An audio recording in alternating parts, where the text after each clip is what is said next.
Welcome back everyone. So today we have another abstract looking art, and this time we are going to be creating a kind of a abstract candle, and we are going to be doing a little bit of sculpting on it, and we'll create some interesting thread by deforming it. So let's get into it. So let's start off by taking a simple sphere. Alright, and let's bring this up and let's scale this. Okay, so we have something like this. Now I'm going to increase the subdivision later on, so right now we need a pretty low poly design, so I'm going to keep it to something like this, and I'm going to turn off the grid because it's kind of getting in the way. So I'm going to create some dripping wax looking kind of art. So for that, what I'm going to do is edit some polys over here and kind of extrude them to make it look like you can say that the wax is kind of melting. So what we can do is go to the face mode, select some face, maybe this one or this one, and something like this and this one. All right, and from here I'm going to hit Ctrl E, or you can also click on this icon and extrude this and just drag it. All right, and I think this looks pretty good. I'm going to hit T, and I'm just going to scale this down to about something right there and extrude this one more time. Bring this down, Ctrl E one more time, and again bring this down and hit T on your keyboard, and let's scale this up to something like this. And I'm going to hit R on my keyboard, and let's make them level to something like this. Perfect. Extrude this one more time, bring this down, hit T on your keyboard, scale this up a bit, extrude this down, bring this down, and extrude this one more time, bring this down, and now hit T and scale this down to something like this. All right, so I think this looks perfect. Now it looks pretty rigid right now, and if I hit 3 on my keyboard, as you can see, we have something like this, which is not exactly what we are going for. So now we will start to add some randomization to this. So what we are going to do is change our overall look to maybe side view, and from here I'm just going to hit 4 on my keyboard and just go to vertex mode, select this, bring this down, and select this part, bring this up. Let me just make sure I'm holding one single edge. So select this and bring this up. Okay, and I'm going to do the same process with each and every poly here, just so we have some randomization going on. And I think this one looks good enough right about there, and I think this will be somewhere right about there. Okay, so we have some variation here, so I'm going to go into a different view, and let's select this, bring this down, select this, bring this down. Okay, and let's scale this up just a little bit, just so it looks like a droplet, and do something like this. Okay, right, so I think it looks pretty good now. And now if you hit 3 on your keyboard, you have something like this. Okay, now if you want to manually like correct these droplets, all you have to do is press 1 on your keyboard, and you can pretty much scale them up and just change it. I think I'm going to keep it like that. It looks okay, I guess. And from here we are going to increase the subdivision, because if I start to sculpt on this, you'll notice that we don't have enough division to sculpt anything. It looks pretty rigid. All right, so let's select this, go to mesh and smooth, and I'm going to keep it to somewhere like maybe 3 or maybe 4. If your system can handle it, you can go for maybe even 5 or so on. It totally depends on how much sculpting you're going to do, or like how much detail it's going to be. All right, for the next part, what we are going to do is we are going to select this brush, which is a build-up brush, and it's kind of just builds up more mesh into it. So what I'm going to do is, if I start to sculpt this now, as you can see, it's kind of a building up upwards, which I do not want on the top of it. So I'm going to hit Ctrl Z, and if I hold Ctrl and sculpt this now, as you can see, it's sculpting on the opposite direction, on the negative value. So hold Ctrl and just sculpt this.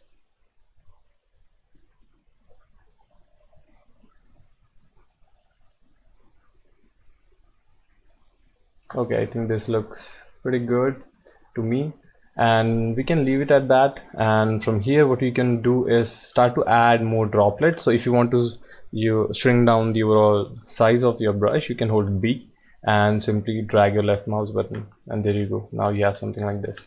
Right, so we are going to kind of create a droplet looking scene, more of a melting wax. But before that, I'm going to increase my brush and just create some areas like this, just so it looks realistic, kind of a melted.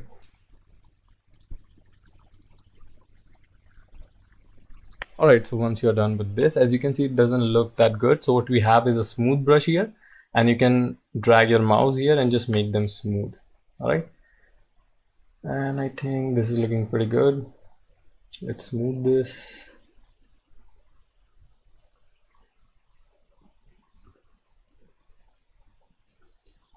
And I think that's about. I'm just going to smooth the corners as well. Alright, so I think this looks pretty good, and you can smooth this even more if you want. And from here, let's go back to our build-up brush, and I'm going to shrink down my overall brush here and just start to sculpt this. And from here, you can create some lines on your own and just kind of keep it random, not exactly like uniform. Just create anything, and I'm just going to speed up the overall process here.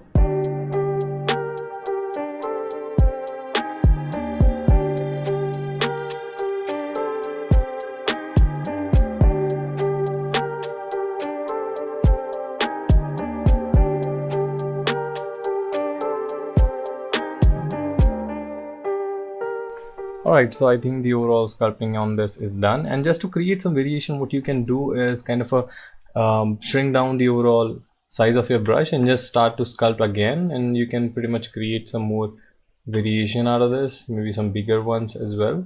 And if you have some gappings with your overall meltness with your brush, what you can do is just slow down the overall, you can see the process. As you can see, if I go something like this, it's kind of leaving some gaps over here. And if I go pretty slow, it's kind of maintaining its aspect. So you can just slow down your overall brushing system. And the other thing is, as you can see, I have a pretty harsh brush here, which is kind of a toned down a bit because I like a pretty kind of a subtle look. And if you want to kind of give a more harsh looking look overall design, so what you can do is double click on your tool and you can pretty much change the overall strength you have. I think by default it was on 12. I think I reduced it to 0.500, and you can change the size from here as well and from here as well. So okay, yeah, and then here you can invert this if you want. You don't have to invert this if you want to like sculpt on the negative value. You just have to hold control. So it's really, you can say if you learn the hotkeys, the overall process is pretty sped up.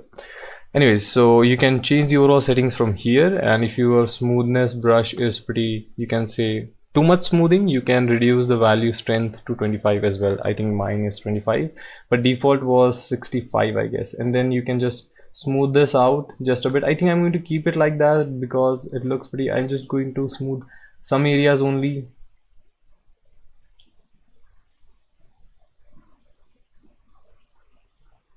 Alright, so I think this looks pretty good.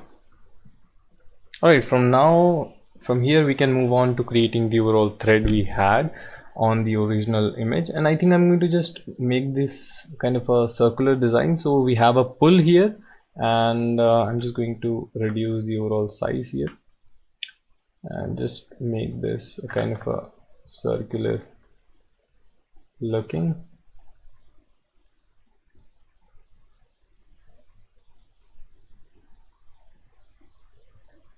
Right, so I think it looks perfect now. And for the thread, we are going to go to create and take a polygon primitive that is helix. All right, let's bring this up and let's go to its parameters, and from here we can change the subdivisions we have here and so on. So I'm going to keep the subdivision to somewhere like maybe 24, and let's increase the number of coils and maybe change the height to something like this. All right, let's increase the height overall and increase the coil as well. Alright, I think this looks pretty good. You can change the overall width you have on this. I think I'm going to keep it to maybe 1.6 and maybe reduce the overall radius to maybe 0.2, and from here I can add more coils to it, right? And maybe decrease the height and maybe change the width to maybe like 1.4. all right, this looks good. And I'm just going to duplicate this, Control D, and hit E to rotate this, and just rotate this something like this. Control D one more time, rotate this, Control D one more time. Or you can just change the overall height you have on the first helix and just fill the overall gaps. all right, so I think this looks good. I'm going to select all of this, go to mesh and combine them. I think this looks good, and scale this down, bring this down.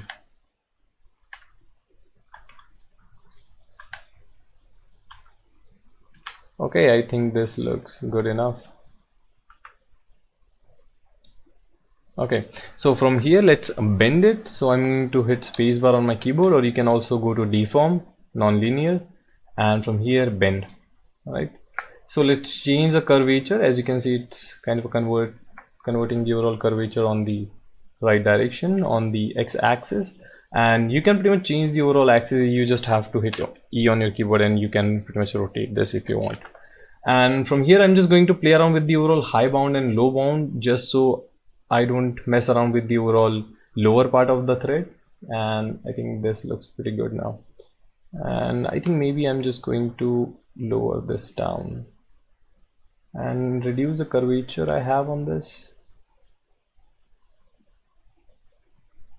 Okay, so I think this looks pretty good now. I'm pretty much satisfied with this. And from here, if you want to get rid of this overall deformer here, you can select your overall polygon and just delete the history. You can also do that by going to delete and delete by type history, and you'll be good to go. So let's create a camera first, and let's bring this back and bring this up, and let's go into our camera. I'm going to select my camera, not lock, select my camera and change the overall white to something like this and zoom out a bit. Okay, I think this looks good, and let's change the overall resolution we have from landscape to something like a square to something like this. And I think it looks pretty good now. I'm going to select my camera again and maybe just zoom in a bit to something like this. Okay, and let's lock the camera. All right, I'm just going to rotate this to maybe something like this, and from here this looks pretty good.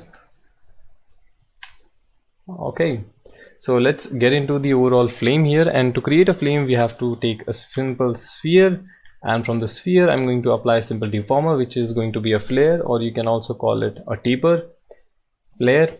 And let's play around with this to get the overall result. And I'm just going to reduce the overall, I think it was, yeah, Z to maybe like 0.1 and NZ to 0.1 as well. So now you have something like this, right? So this looks pretty good. I'm just going to select this, go to edit, delete by type, history, and just increase the overall flame size. All right, and I'm going to turn on my X-ray mode here, just to make sure that the thread is not intersecting, going out of the overall flame here. And I think this looks good. Select the thread, rotate this. I think I'm going to delete the history of this as well, and I'm going to rotate this towards the camera. And from here I think this looks good, and right about there. So I think this looks perfect now. Okay, let's turn this off, and I'm going to create a simple background. I think I'm going to rotate my camera just a bit, just so we can maybe -3 and just bring this up to 3, 4. Yeah, let's lock this again, and just so we have some backdrop going on, I'm just going to select a simple plane here, and I'm going to scale this up. Let's remove the overall subdivisions we have, and let's rotate this to about 90 degrees here. All right, perfect. Okay, so let's get into the overall shading and lighting here. So I'm going to start off by taking an IPR and taking a simple directional light, rendering directional light. Let's bring this out, and I think I have to move this upwards here, and select this, rotate this towards something like this. Okay, and if you want to get rid of the overall shadows, you can simply go to your light setting and just get rid of it. I'm going to pause this, I think it's processing right now, and maybe do something like this. Yeah, and let's stop this again and take a simple sky dome here, and let's take a look. It looks pretty good, and I'm just going to reduce the overall intensity I have on this to maybe like 0.9 maybe, and just increase the intensity on my directional light. Let's go to Arnold and exposure to maybe like 0.4. Yeah, perfect. So we have some highlights going on here. Okay, from here what we can do is get into the overall shading here. So I'm going to select this, and let's go to Arnold, stand surface. Let's call this body, and I'm just going to roughen this up, and maybe change the color to something like this maybe.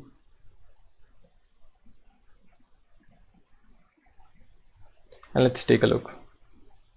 Okay, it looks pretty good. And what you can do is also take a simple wax from your overall preset, and I think that looks good as well. But you do have some subsurface scattering going on with the overall. Actually, the subsurface scattering is completely turned off, and you do have some transmission. So you can use transmission, or you can simply go for subsurface scattering as well, and you can just reduce the overall scale on this. I think I'm not going to use either of those. I'm just going to keep it to a simple pink color. I think the overall color looks pretty good on this. You can play around with the overall variations and just make this pretty rough looking, and maybe something like this. And from here you can just play around with the colors, and you can add some code to it, maybe 0.5, and increase the overall roughness on this as well, just so you have a little bit of extra highlights.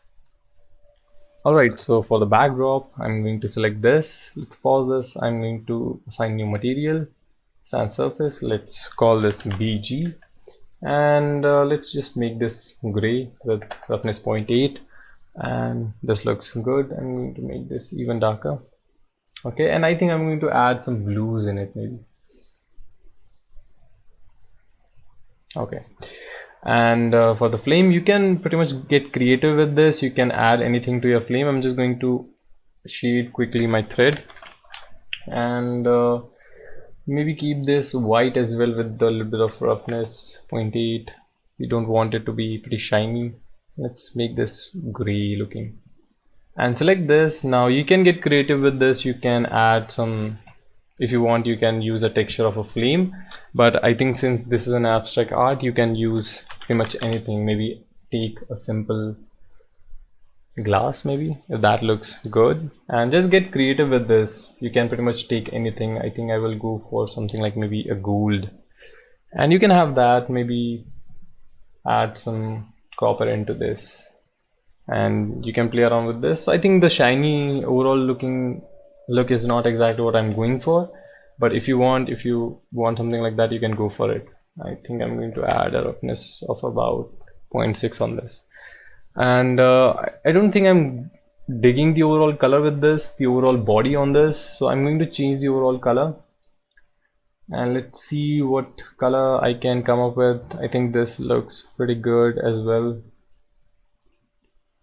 Okay, so I've messed around with the overall colors I have on this, and this is what I have. And you can go for this kind of look and maybe something else. It's totally up to you. Feel free to kind of dive into this and maybe get more creative with this. So this is the exactly overall look we have, and just play around with the lighting overall. If you want a pretty kind of a intense or cinematic light, what you can also do is, instead of taking this, you can take a simple area light and scale this up and rotate this to maybe 90 degrees, and turn this on. Select the light, go to attributes, and increase the overall exposure, something like maybe a 12. That's too much, 10. And you have a pretty cinematic light here. And what you can do is go for a 3-point lighting, where you can simply duplicate this light on the other direction as well. So maybe something like this, and this way you have a pretty nice look, and have a backlight as well, just so you have a pretty lit up scene. And just play around with this overall design and add some more randomized color. Alright guys, so this was it. I hope you liked the overall video. I think this was another pretty interesting look into how you can use a sculpting tool in Maya to create some abstract scenes. If you have any doubt, feel free to ask me. Apart from that, thank you for watching, and I'll see you next time.